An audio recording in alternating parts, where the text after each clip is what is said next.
Hi, this is an awesome vegan seitan Wellington that will blow your mind, and the inspiration of this recipe came from the one and only Gordon Ramsay.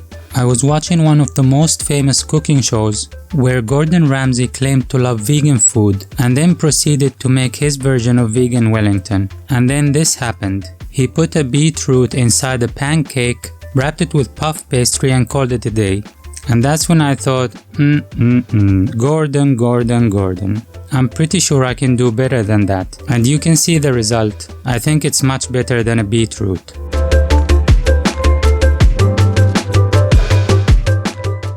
Before we get to the recipe, I just want to remind you that this is the last part of 4 holidays dinner recipes. You can check out the other 3 recipes on the channel and don't forget to subscribe while doing so. Now let's get to it. Wellington is usually made from lean meat, wrapped in mushroom paste, or as we call it in France, Duxelles. Sometimes ham slices, and finally all this is wrapped in puff pastry. The puff pastry recipe is already out and I'll leave a link for it in the description. Or you can use a ready one from the store if you find a vegan one that's big enough to wrap your Wellington. I'll replace the meat with seitan made from vital wheat gluten and washed flour and some other stuff, just keep watching. So to do that, I'll mix 2.5 cups of flour with some water. This flour has 12 grams of protein, so try to find something similar or has a higher protein content. Otherwise, you won't get enough gluten out of it. I'll add in water slowly until the flour comes together in a bowl. Don't worry too much about the flour to water ratio, just make a dough ball.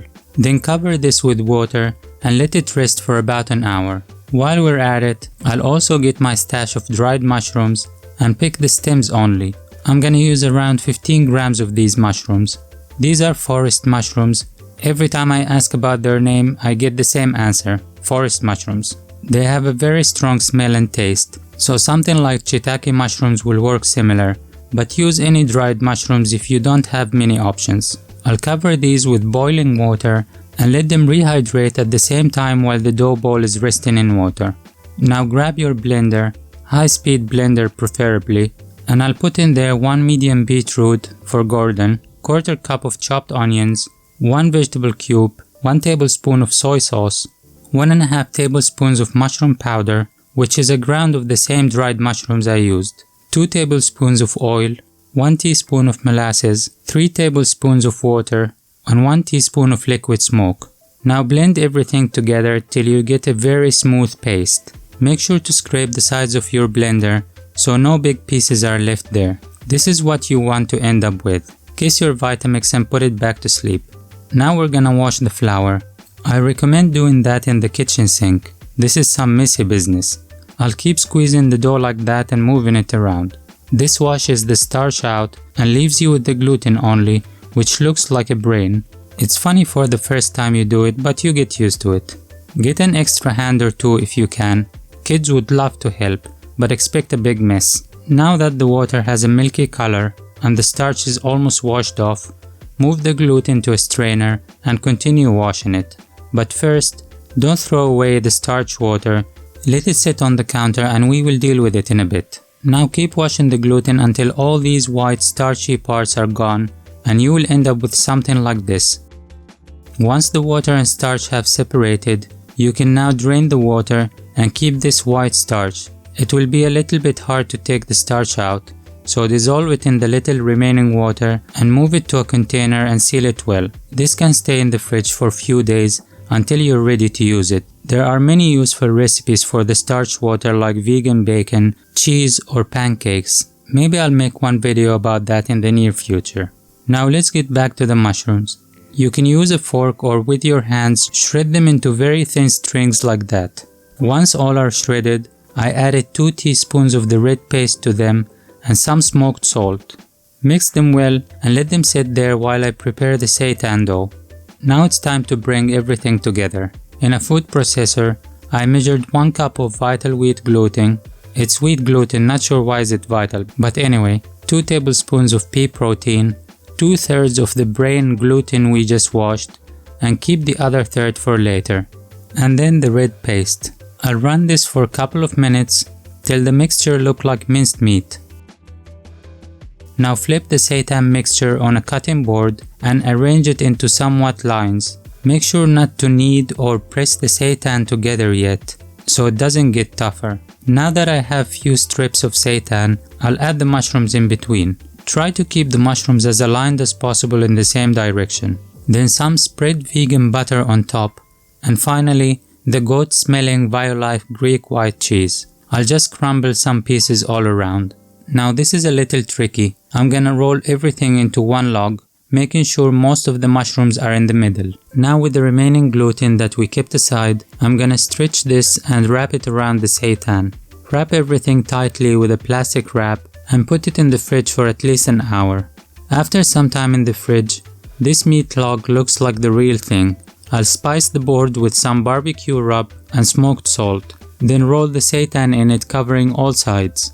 In a big frying pan or pot on medium heat, I'll add few spoons of olive oil and sear the seitan. We want a nice brown color on all sides. Right before it's done, I'll throw in 1 bay leaf and some rosemary. Then add around 2 cups of hot water and half a cube of vegetable stock.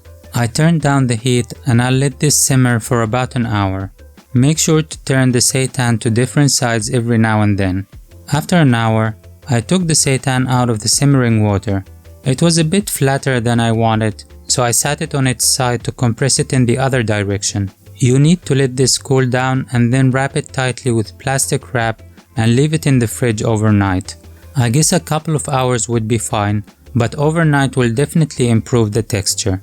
Now it's time to turn this simmering water into a gravy. I added some onion powder and then flour and let it continue simmering on low heat while I tried to dissolve the flour.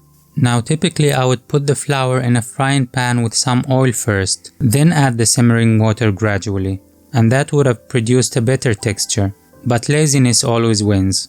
Remember to check the salt. This might be too salty, so add more water or plant-based milk to counter the salinity. Once the gravy thickens, I'll strain it to remove any flour or left spices.